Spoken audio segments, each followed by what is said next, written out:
Israeli प्रधानमंत्री Benjamin Netanyahu ने कहा है कि इजराइल रफा में आक्रमण शुरू करने के लिए बंधकों के समझौतों का इंतजार नहीं करेगा।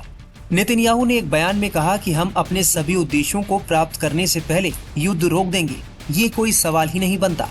बता दें कि इजराइल ने गाजा के बाद बीते दिनों गाजा इलाके के रफा शहर पर भी हमले तेज कर दिए हैं। इजराइल का मानना है कि रफा गाजा में हमास का आखिरी ठिकाना है। ऐसे में इजराइल रफा में बड़ा ऑपरेशन चलाकर हमास को खत्म करने की तैयारी कर रहा है।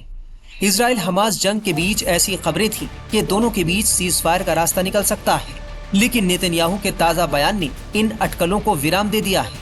हालांकि मिस्र, कतर और अमेरिका ने दोनों पक्षों को सहमत कराने के लिए कई बार कोशिश की है, लेकिन बेंजामिन के इस बयान से लगता है कि वो सीजफायर के मूड में नहीं है। हमास की बात करें तो उसका कहना है कि वो बड़ी संख्या में फिलिस्तीनी कैदियों के लिए कई बंधकों की रिहाई और 40 दिनों के सीजफायर की योजना तैयार कर रहा है। फिलिस्तीनी राष्ट्रपति महमूद अब्बास ने रफा पर हमला न करने के लिए अमेरिका पर भरोसा जताया है।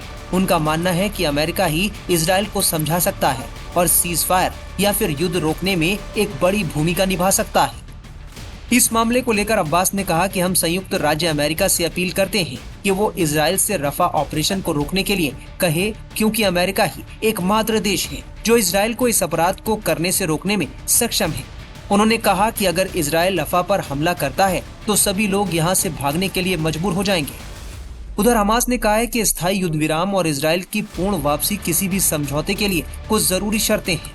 हालांकि इससे विपरीत इजराइल ने हमास के खत्म होने तक गाजा में अपना अभियान जारी रखने की अपनी प्रतिबद्धता की पुष्टि की है।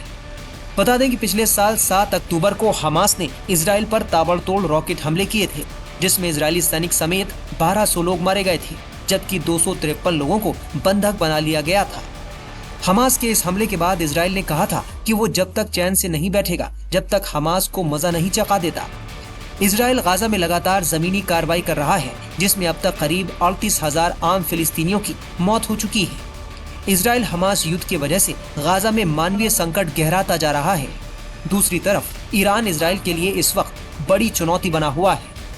माना जाता है कि हिजबुल्लाह और हमास को ईरान का समर्थन हासिल है। ऐसे में आने वाले दिनों में फिर से इजराइल और ईरान के बीच तनाव देखने को मिल सकता है।